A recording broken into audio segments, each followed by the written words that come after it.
am Vidya Patidar, third year integrated MSc Physics student at IIT Roorkee.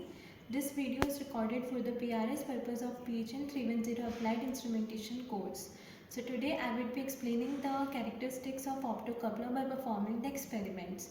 So first of all, let's study the definition of optocoupler. An optocoupler is also known as optoisolator or photocoupler.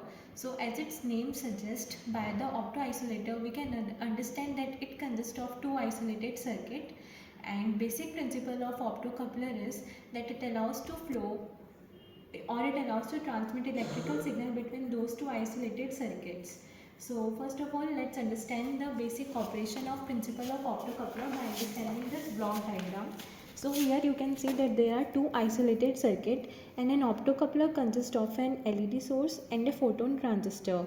So when we applied voltage to this LED source, it emits photons which are detected by this phototransistor in the secondary circuit. And in this experiment we will be using the infrared radiation for the photon emission. So what happens, we will be doing the experiment by placing some object or by placing some barrier between those two isolated circuit, and we will see if current will still flow in the circuit or not. So this is our basic operators. Here you can see that we are using an optocoupler, and we would be using an wave shaper which will display on the LED light whenever there would be an interruption of light will happen. And here we have a 3-digit counter display which will increase the count by 1 whenever there will be light interruption happens. So here are some objects that we will test in this experiment. So first of all, we have to apply some power voltage to the source, and we have to switch on this power switch. And then before performing the experiment, first of all we should always reset the initial counting display so as to we get the accurate measurement readings.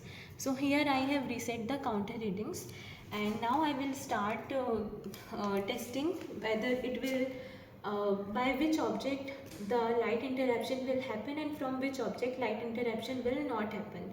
So first of all I will start with using this transparent object which is the protector. So when I pass this through this optocoupler, here you can see that no change in reading happened. So it shows that this transparent object does not able to interrupt the light radiation. Now I will use this plastic sheet.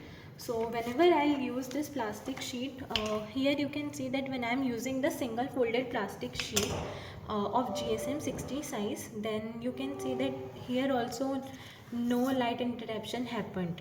But now as I fold, that is I increase the thickness of this plastic sheet.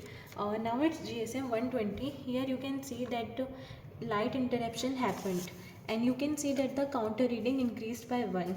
And when I place the object here, you can see that the wave shaper showed the LED light on, and when I pass this object here, you can see that the counter increased by 1. It means the circuit breaks in between when I place the object.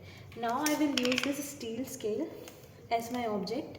So it is an opaque object, so let's see if it will be able to interrupt the light source or not. Yes, you can see that wave shaper light is on, so it means it interrupted the radiation. And here you can see that the counter increased by 1.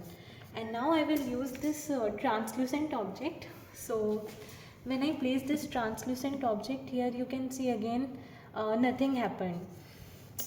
And at that I will just use this earphones wire, that is some metallic object. Here you can see when I place this, that when I am placing it in between, you can see that the circuit breaks in between. That's where the wave shaper is on, and the counter also increased. So to conclude, we can understand that what type of the observation of this experiment is, the objects must be enough big in size, and it must be opaque. Only then it will interrupt the light source which was passing from the LED source, and it will be able to interrupt the transmission of photons from LED source to the transistor.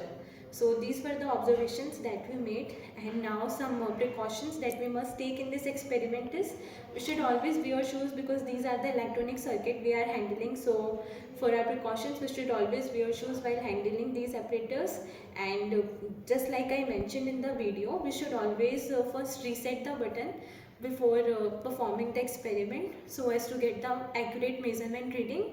And the last precautions is that you should use variety of objects to understand this, and the object should be of considerable big enough size so as to be able to detect the object.